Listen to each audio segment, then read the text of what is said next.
Buenos días, mis hermanos.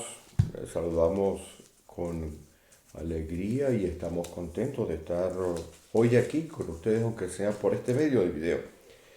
Hoy quiero hablarles de algo que para el cristiano es sumamente importante y es el llamamiento. Y para eso les voy a pedir a mis hermanos que vayan conmigo a la epístola, la segunda epístola que escribe el apóstol Pablo a Timoteo. La segunda epístola del apóstol Pablo a Timoteo. Segunda epístola del apóstol Pablo a Timoteo. En el primer capítulo de la segunda epístola de Pablo a Timoteo, que es una epístola ya cuando Pablo está sintiendo que finaliza su tiempo, le escribe en el versículo 9 unas palabras importantes. El versículo 9 de la primera epístola de Timoteo dice así: quien nos salvó y llamó con llamamiento santo, no conforme a nuestras obras, sino según el propósito suyo y la gracia que nos fue dada en Cristo Jesús antes de los tiempos de los siglos. Vamos a orar un segundo para que podamos meditar sobre esta porción. Bendito Dios, te damos gracias por la oportunidad de compartir de tus cosas y queremos pedirte, Señor, que tú bendigas la, la manera en la cual vamos a exponer la Escritura y que también en el nombre de Jesús tú prepares nuestro entendimiento para poder conocerla en la profundidad en la cual tú quieres que tu Escritura sea conocida. En el nombre de Jesús, amén. Bueno, mis hermanos, una de las cosas que le acontece al cristiano a lo largo de su vida cristiana es que hay términos como llamamiento, como propósito, como designio, voluntad de Dios, que tienden a confundirse. Tienden a confundirse por una razón muy específica, porque gran parte del tiempo nosotros estamos resistiendo a Dios. Yo sé que algunas veces puede sonar generalista, pero por término general, cuando viene el llamado de Dios a nuestra vida, que sucede en algún momento determinado, porque hay personas que llegan a la iglesia con cierta edad y piensan que por ser muy adultos ya no pueden servir en las cosas de Dios, ni que creen que Dios les ha llamado a algún propósito o que creen que el autobús ya ha pasado. Y hay otros que llegan jóvenes y están esperando a que llegue su oportunidad, ¿no? Entonces confunden la oportunidad con el llamado, con el propósito, y tienen algunas cosas que no son claras y que si Dios lo permite intentaremos aclararlas hoy. Cuando usted y yo hemos conocido al Señor Jesús como Señor y Salvador, esto no acontece acaso, es decir, cuando usted acepta a Dios como Salvador, la Escritura dice que Él nos atrae, que nadie puede venir a Él si no le es atraído primero por el Padre. Entonces, Dios tiene preparado para nosotros lo que hemos escuchado algunas veces, unas buenas obras. Esas buenas obras hay que hacerlas. Pero ¿por qué no las hacemos? Mire, no las hacemos por una razón que quisiera exponer hoy. Una de las cosas por la cual no avanzamos en nuestro llamamiento es porque pasamos gran parte del tiempo cuando entendemos que hay un llamamiento, cuando sentimos que hay un llamamiento por parte de Dios, pasamos una gran parte del tiempo pensando y analizando sobre ese llamamiento. Una especie de parálisis por análisis. Lo voy a explicar. Usted y yo recibimos un llamamiento y sentimos algo adentro de nosotros, que es el Espíritu Santo, que nos dice que tenemos que hacer algo para Dios. No sabemos aún qué haremos, cómo lo haremos, de qué manera lo llevaremos a cabo, en cuál oportunidad lo llevaremos a cabo. Y empezamos a definir, como no tenemos el llamamiento absolutamente claro, empezamos a definir cuáles son los límites de ese llamamiento. Es decir, bueno, sí voy a servir en la iglesia, sí voy a servir en la obra, sí voy a servir a Dios, lo voy a hacer con estas características. Entonces empezamos nosotros con nuestro entendimiento, con nuestro raciocinio, con nuestra lógica a evaluar cuáles son nuestras capacidades para servir. Bueno, mira, Señor, yo solamente serviré dentro de esta área. O yo creo que yo soy capaz de servir en esta área solamente, no. Pero lo voy a hacer desde las 9 de la mañana hasta las 10. Y solamente los días domingos. Y esto nos lleva a seguir definiendo los límites. Y nosotros no debemos definir los límites para Dios. Es Dios el que define los límites por una razón muy sencilla. Usted y yo somos los llamados y Él es el que hace el llamamiento. Él hace el llamamiento en un momento determinado de nuestra vida para un propósito determinado que solamente lo sabe Él. Y cuando nos llama a servir, Él sabe los límites de lo que nosotros podemos hacer. Entonces, cuando nosotros pasamos parte de nuestra vida en una especie de análisis y de parálisis, esperando un momento determinado en nuestra vida, cuando va a ser ese momento para servir a Dios, se nos va a pasar el tiempo. Por eso Pablo dice aquí que el llamamiento es santo, porque el llamamiento viene de parte de Dios. El llamamiento no viene de parte suya, no viene de parte mía. Usted puede estar muy ocupado en sus negocios, usted puede estar muy ocupado en su educación, usted puede estar muy ocupado en levantar su familia, y cuando más ocupado usted, vendrá el llamamiento de Dios. Y en vez de analizar, de resistir el llamamiento, de ponerle cortapisas y decirle a Dios que solamente usted podrá servir de esta hora a esta hora, en esta función determinada y no en aquella, en esta ciudad y no en aquella, de esta manera y no de esta otra, usted y yo estamos resistiendo absolutamente al propósito de Dios. Porque la Escritura dice aquí, en el versículo 9, no conforme a nuestras obras. Es decir, no solamente por lo que nosotros hayamos hecho que nos dé una experiencia de vida, sino también por lo que nosotros creamos que vayamos a hacer, porque tiene que ser según el propósito de Él. Observemos que el versículo dice, quien nos llamó, quien nos salvó y llamó con llamamiento santo, no conforme a nuestras obras, sino según el propósito suyo y la gracia que no fue dada antes de los tiempos, de los siglos. Esa gracia no fue dada en Cristo Jesús. Significa que no importa lo que usted sepa hacer, no importa lo que usted sea experto o graduado o profesional o tenga como oficio o el horario que usted tenga, hay algo especial en ese llamamiento y en ese propósito que está preparado desde antes del llamamiento de los siglos. ¿Por qué? Por una razón muy sencilla. Porque Dios tiene un llamamiento para cada uno de nosotros. Usted, como yo he explicado en algunas oportunidades, vive el llamado todos los días. Usted no le pone límites al llamado. Usted y yo vivimos nuestro llamado todos los días. ¿Cuándo ha empezado ese llamado? Bueno, aquí lo dice. Antes de los tiempos de los siglos. Lo que sucede es que usted recibe la llamada telefónica de parte de Dios en un momento de su vida. Algunos a los 20 años, algunos a los 30, algunos a los 50, algunos a los 70 y a los 80, algunos a los 10 años. Pero es Dios el que decide cuándo llama, cómo llama y de qué manera llama. Y esta llamada que conforma ese propósito eterno desde antes de la fundación del mundo, usted la puede ver que aparece claramente definido en Jeremías capítulo 1, en el versículo 5, que dice que en el vientre de nuestra madre Él nos conoció. Cuando Padre, Hijo y Espíritu Santo, en un periodo de tiempo mucho antes de la fundación del mundo, en un periodo de tiempo que no sabemos cómo definir con palabras, estaba pensando en crear a Adán y a Eva. Estaba pensando en todo este plan espectacular y divino que llevó a cabo con la creación de todas las cosas que se ven y las que no se ven. Como dice la Escritura, Él tenía un pensamiento para usted y para mí. Conocía nuestro nombre. Y nuestra madre no ha sido más que el vehículo que nos ha traído a esta tierra para cumplir un propósito, viviendo un llamado. Pablo lo tenía absolutamente claro. Vaya conmigo a Gálatas capítulo 1. Gálatas capítulo 1 y veremos cómo Pablo va hablando de ese llamado.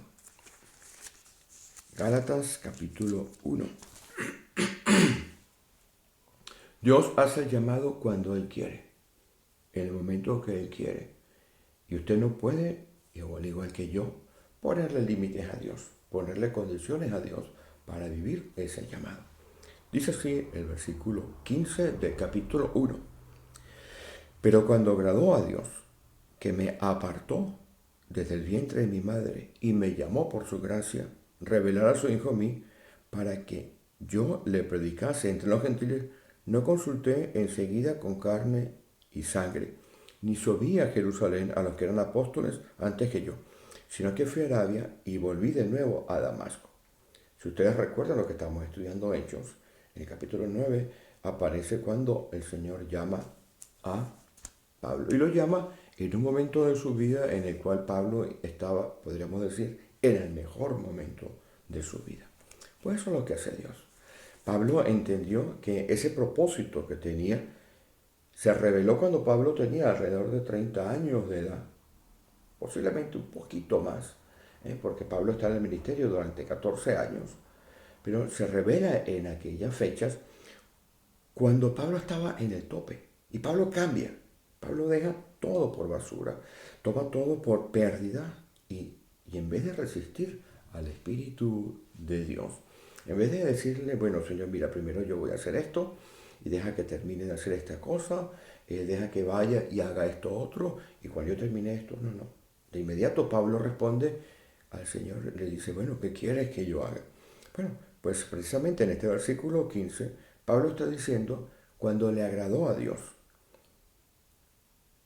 lo llamó por su gracia. Por ende, usted tiene que estar alerta porque esa llamada algunas veces puede coincidir con el momento en el cual usted acepta a Jesucristo como su Salvador, pero también puede coincidir con un momento de su vida donde Dios le va a poner a usted en un plano de escogencia, donde Dios le va a poner a usted, mi querido hermano, mi querida hermana, a decidir. Y es mejor que usted haga la decisión correcta. ¿Por qué? Porque Dios tiene diseñado un propósito absolutamente claro para usted. Hay un versículo que en Hechos de los Apóstoles algunas veces pasa desapercibido. Está en Hechos de los Apóstoles capítulo 13. Yo quiero que vayan conmigo mientras vamos dando el marco conceptual de lo que desarrollaremos. Vayan a Hechos de los Apóstoles capítulo 13. En el versículo 36 aparece el llamado y el propósito del rey David. Qué interesante. Porque cuando usted llegue al final de su vida, usted tiene que haber cumplido el propósito. Usted sabe que es cosa triste, que usted y yo terminemos nuestra carrera. Y cuando lleguemos allá arriba, el Señor nos diga que no hemos sido fieles ni al llamamiento ni al propósito, que hemos pasado todo el tiempo resistiendo, analizando, poniéndole a Dios horarios, poniéndole a Dios tiempos, condiciones y características antes de servir en profundidad en la obra. Y esto no significa que usted tenga que servir en la obra donde se congrega. Igual Dios le va a mandar a otro lugar. Igual Dios tiene un propósito diferente para usted y usted está en una congregación local preparándose para otra cosa. Por eso es que no tenemos que resistir al llamamiento en el sentido de ponerle cortapisas a Dios. Dice así en el versículo 36 del capítulo 13 de Hechos. Porque a la verdad David, habiendo servido a su propia generación, el propósito de David fue servir a su propia generación. Y lo hizo, como dice este versículo, según la voluntad de Dios. Es decir, sabemos la vida de David, conocemos la historia de David, pero desde muy joven Dios llamó a David. Pero cuando le llama, hasta el momento en el cual él duerme con sus padres, cada paso de David, inclusive aquellos que nosotros podemos considerar que eran errores, y sabemos que cometió muchos errores, estaban bajo ese propósito de Dios. David, cometió errores y se arrepentía y volvía otra vez al camino de Dios. Usted y yo posiblemente no hemos salido del camino más de una vez. Usted y yo posiblemente nos hemos despertado en la congregación, hemos abierto los ojos y hemos dicho, ¿qué estamos haciendo aquí? Estamos perdiendo el tiempo. Y usted se aparta. O usted afloja. Usted, mi hermano y mi hermana, hace lo mínimo posible. Pero después viene el Espíritu de Dios, se da cuenta a usted, como le pasó a David, que no ha estado haciendo lo correcto y usted cuando vuelva con la totalidad del ímpetu. Yo sé lo que dice el versículo 26, porque a la verdad David, 36, perdón, porque a la verdad David, habiendo servido a su propia generación, según la voluntad de Dios, este era un hombre conforme al corazón de Dios. Si usted lee los salmos, ¿eh? Un porcentaje, el 80% de los salmos se atribuyen a David. Algunos salmos, 11 o 12 salmos, creo, se atribuyen a Asaf, uno o dos a Moisés. Si usted lee los salmos de David, usted ve que es un hombre que constantemente está buscando la voluntad de Dios. Es un hombre que es el ejemplo de un hombre que lucha contra las circunstancias, lucha algunas veces contra sí mismo, con tal de ir y buscar la protección de Dios. Y dice el versículo 36, según la voluntad de Dios, durmió y fue reunido con sus padres y vio corrupción, es decir, después de que había cumplido la voluntad de Dios, el propósito de Dios en su vida, lo que pasó con este David es que ya descansó y ya se fue con sus padres. Ahora, este propósito, este llamado de Dios tiene que ser expresado en buenas obras. Si usted va conmigo, mi hermano, mi hermana, vamos a Efesios en el capítulo 2 de Efesios. Efesios capítulo 2. Voy a aprovechar que estoy en video hoy y vamos a mirar algunas porciones de la Biblia que quiero compartir con ustedes. El versículo 10 del capítulo 2, que ya lo han escuchado muchísimas veces, dice que somos hechura suya, creados en Cristo Jesús para buenas obras, las cuales Dios preparó de antemano para que anduviésemos en ellas. Dios nos formó, Dios nos creó. Yo ya he explicado algunas veces, cuando un escultor ve el granito, lo que está viendo el escultor es la escultura que está dentro, no la piedra.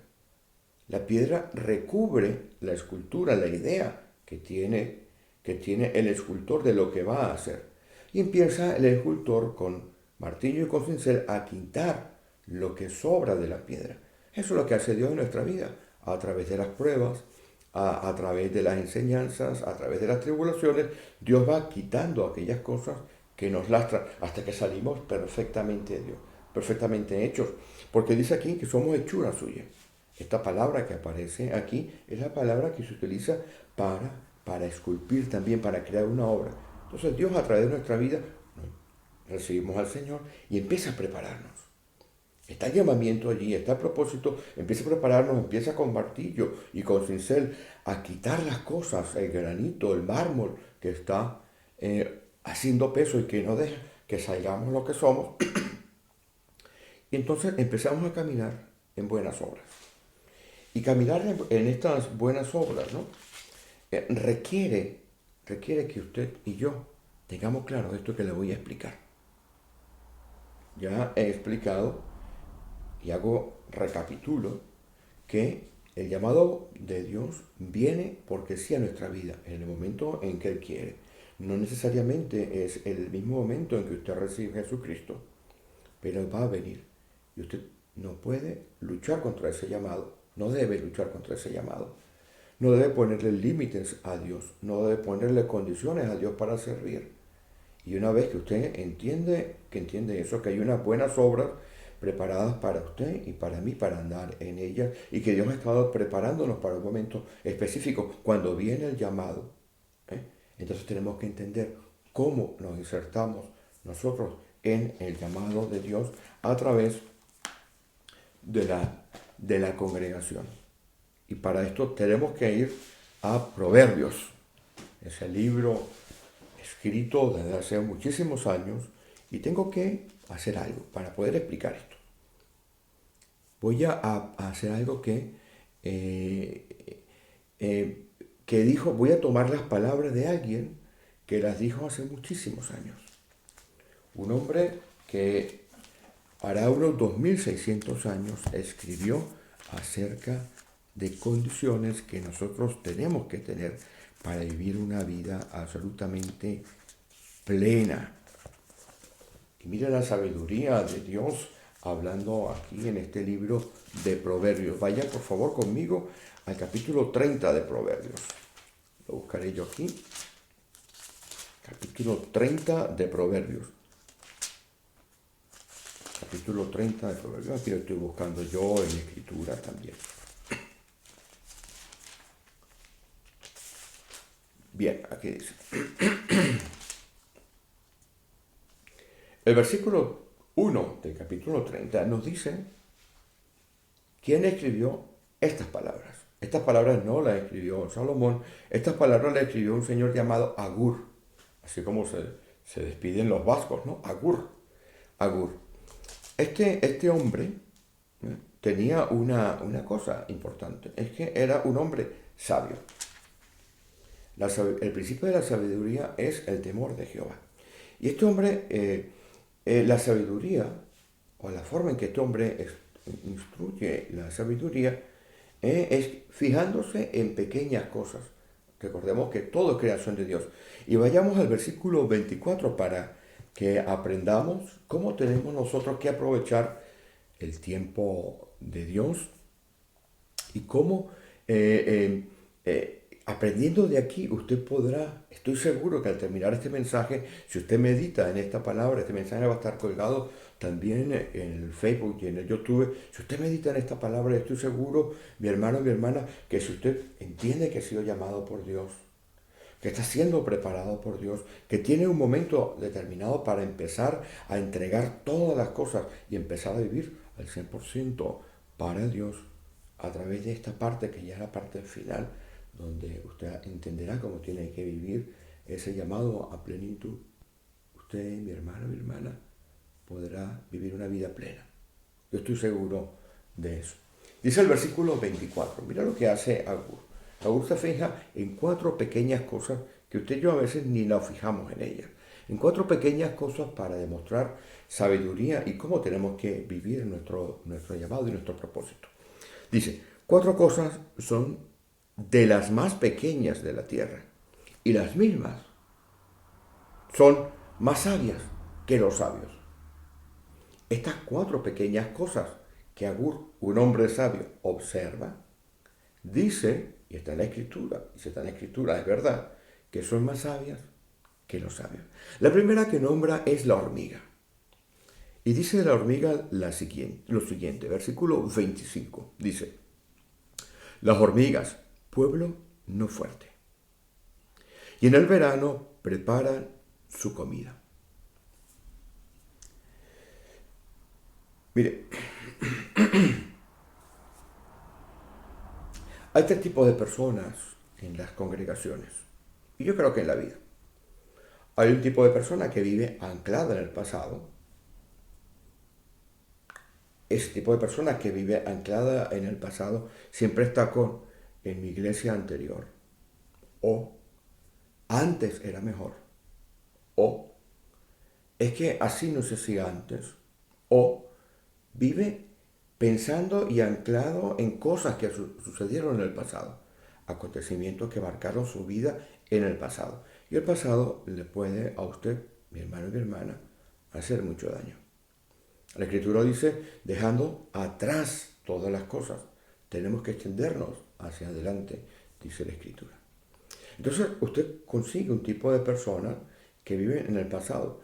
Yo recuerdo que hace muchos años habían personas que salían con cámaras filmadoras y cuando salían a algún paseo estaban todo el tiempo con la cámara filmadora filmando y no disfrutaban del paseo ni del tiempo, sino que lo que hacían era llegaban a sus casas, revelaban la foto o las cámaras filmadoras y vivían del recuerdo de las fotos y de las películas.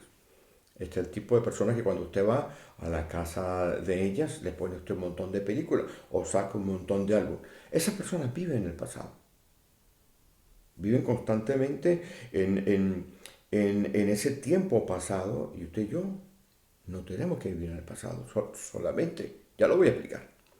Después tenemos otro tipo de personas que viven en el presente. Todo es el ahora y no les importa ni el pasado ni el futuro. Viven para ahora, juzgan todo por lo de ahora, sacan conclusiones por situaciones que ven en un momento determinado, tanto en su vida personal como en su familia, como en su trabajo, como en su iglesia, o porque Dios no responde a las oraciones ahora. Pero hay otras personas que viven en el futuro. Cuando termine de hacer esto, entonces serviré a Dios. Cuando termine de hacer esto otro, entonces haré aquello. Pero las hormigas interpretan correctamente los tiempos. Porque dice aquí en esta escritura que son pueblos no fuertes, son pequeñitas, no son fuertes. Pero observa que dice, en el verano preparan su comida porque saben que en el invierno vendrá. Entonces son como multidimensionales, ¿no? Son como las vírgenes que están preparadas para el futuro. Entonces usted y yo, ¿no?, tenemos que ser equilibrados en la forma en que gestionamos nuestro pasado. No podemos dejar que el pasado nos atrape, ni que nos condicione nuestra manera de vivir. Tenemos que ser equilibrados en la forma en la cual vivimos el presente. No podemos dejar que situaciones del presente nos limiten a la hora de hacer lo que Dios nos diga que tenemos que hacer. Y tenemos que mirar de cara al futuro. Nosotros somos gente del futuro. Se nos promete una vida eterna. Y cuando llevamos esto al aspecto de la iglesia, usted ve que en la iglesia tenemos gente muy pequeñita que es el futuro de nuestras congregaciones, a los cuales los que vivimos en el presente y viviremos en el futuro, tenemos que educar. Personas que viven en el presente, que son nuestros hermanos, nuestros compañeros de milicia, con los cuales tenemos que trabajar nuestro presente. Y si había algo en el pasado, tenemos que arreglar el pasado. Y en conjunto, como congregación y como personas individuales, tenemos que llevar nuestras iglesias, nuestros ministerios, nuestros propósitos y nuestros llamados hacia un futuro, porque va a venir el invierno. En algún momento llegará el invierno para la vida personal de cada uno de nosotros, o puede llegar el invierno para las congregaciones. Recientemente hemos pasado confinamientos. Estos confinamientos han afectado a las iglesias, no solamente a las nuestras, a todas las iglesias. Por ende, mis hermanos, si nosotros somos como las hormigas, que son más sabias que los sabios, y podemos entender perfectamente bien los tiempos y las sazones, seremos personas que podemos vivir en la plenitud de la dimensión de los tiempos, el llamado de Dios. Pero después nos dice aquí de los conejos, dice que es un pueblo nada esforzado. Pero este pueblo nada esforzado, este pueblo sabe algo que es importante que usted y yo también lo sepamos. Ya sabemos que no podemos ser presas ni presos en el pasado, tampoco podemos vivir solamente en el presente, que tenemos que proyectarnos en el futuro, pero que tampoco podemos poner condiciones para hacer las cosas en el futuro haré esto. Tenemos que vivir y gestionar todo de forma correcta, porque puede venir el invierno en nuestra vida. Pero cuando viene el invierno en nuestra vida, tenemos que ser como los conejos. Si usted observa con calma, aquí dice que estos conejos ponen su casa en la piedra. Qué interesante. En realidad no son conejos lo que es la palabra original que está aquí en esta escritura. Son animales roedores que cuando ven el peligro, cuando ven las situaciones difíciles, cuando ven el invierno venir, saben dónde está su seguridad.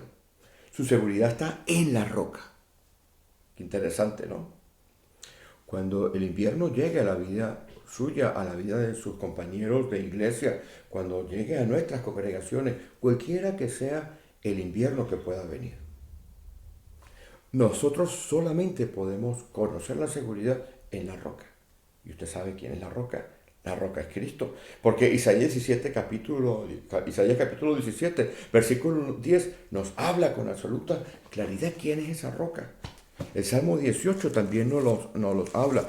En el Salmo 18, vamos al Salmo 18, mis hermanos, 18, versículo 2. Un salmo espectacular, Salmo 18. Mira lo que dice el versículo 1 y el versículo 2. ¿Dónde está nuestra seguridad? Cuando viene el invierno, cuando viene el peligro, como congregación, como personas, nuestra seguridad está en la roca. Te amo, oh Jehová, fortaleza mía. Jehová, roca mía, y castillo mío y mi libertador.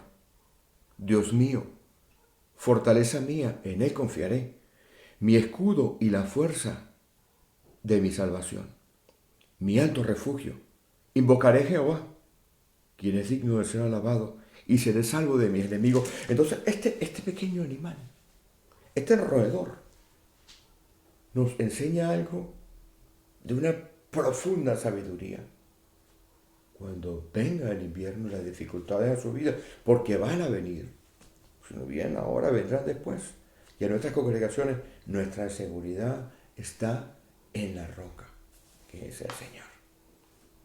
Ya hemos aprendido, hermanos, con respecto a las hormigas, ya hemos aprendido a conducirnos como los conejos. Ahora nos trae aquí a las langostas. Y este es altamente interesante también. Las langostas, el versículo 27 de Proverbios, dice que no tienen rey y salen todas por cuadrillas. Como ya llevo media hora hablando, yo voy a acelerar un poquito. Mire, la palabra santo en el Nuevo Testamento, cuando está en plural, se refiere a Dios. Y cuando está cuando está en singular, se refiere a Dios. Y cuando está en plural, santos, se refiere a todos nosotros. Pablo, para poder llevar adelante la obra del ministerio al que fue llamado, no estaba solo. Usted y yo necesitamos, al igual que Pablo, Silvano y Timoteo, Pablo y Silas, necesitamos de la comunión con nuestros hermanos para poder vivir profundamente y en toda plenitud el llamado y poder cumplir el propósito. Usted no puede hacerlo solo. No, pastor, mire que yo desde mi casa oro. No, pastor, mire, yo estoy conduciendo y voy orando. No, pastor, mire, yo cuando estoy haciendo mi labor doméstica, yo estoy orando y estoy sirviéndole a Dios. No, pastor, porque yo solo o yo sola salgo a hacer una cosa u otra. No. Eso no es la Escritura. La Escritura dice que usted y yo somos parte de un cuerpo que coordinadamente va creciendo. Por ende, para expresar en profundidad ese llamamiento santo, ese propósito santo, usted y yo nos necesitamos mutuamente. Usted necesita a otros hermanos le necesitan a usted. ¿Cómo son las langostas? Usted no ve una langosta, usted ve miles de langostas. Y cuando pasan las langostas, acaban con todo. Bueno, cuando toda la iglesia sale a hacer caminatas de oración, cuando toda la iglesia sale y se une en oración, cuando toda la iglesia sale y hace lo que tiene que hacer en unión, hay más sabiduría que los sabios y hay más poder. Y ya para terminar, mi hermano, mi hermana, esta araña tiene una singularidad. Recuerdo una vez que estaba en un lugar alejado, en un piso muy alto, y observé arriba a la esquina y había algo que yo dije, ¿cómo llegó hasta aquí? La araña. Un piso, no sé, 30, qué sé yo, de altura. Una araña allí. Mira lo que dice de la araña. La araña que atrapa con la mano y está en los palacios del rey. Ya hemos aprendido interpretar correctamente los tiempos. Ya hemos aprendido dónde está la seguridad de nosotros en la roca, que es el Señor. Ya hemos aprendido que tenemos que estar en unión y en comunión para ir adelante y llevar la obra del ministerio, porque esto no es un tema de orden individual, aquí nos necesitamos todos. Y ahora, la araña. ¿Qué nos enseña la araña? Pues mi hermano, mi hermana, la araña nos enseña que usted y yo tenemos entrada al trono. Usted y yo, como dice Hebreos 4:16. Vayan conmigo a Hebreos capítulo 4. Ya estoy terminando, mi hermano, mi hermana. Hebreos capítulo 4 nos dice que usted y yo, por más pequeñitos que seamos, en cualquier lugar que nos encontremos, tenemos acceso al Padre. 4:16. Acerquémonos, pues, confiadamente al trono de la gracia para alcanzar misericordia y hallar gracia para el oportuno socorro. Si tenemos todo esto, si sabemos interpretar los tiempos, si sabemos que tenemos seguridad en la roca, si conocemos perfectamente que necesitamos de nuestros hermanos y de nuestras hermanas para ir adelante y vivir a plenitud nuestro propósito, y encima de esto sabemos que en cualquier lugar que estemos, en cualquier circunstancia que estemos, así como la araña tiene acceso al palacio del rey, usted y yo tenemos acceso al trono de la gracia. ¿Qué nos impide en empezar a vivir nuestro llamamiento desde este momento? Nada. Se lo voy a decir, usted y yo somos los que ponemos el impedimento. Quiero terminar con una porción de la Escritura. Esta porción de la Escritura, mi hermano, mi hermana, es una porción que está, a ver, la tengo escrita aquí, en Efesios capítulo, en Efesios capítulo 2, versículo 10. No teníamos hace un minuto.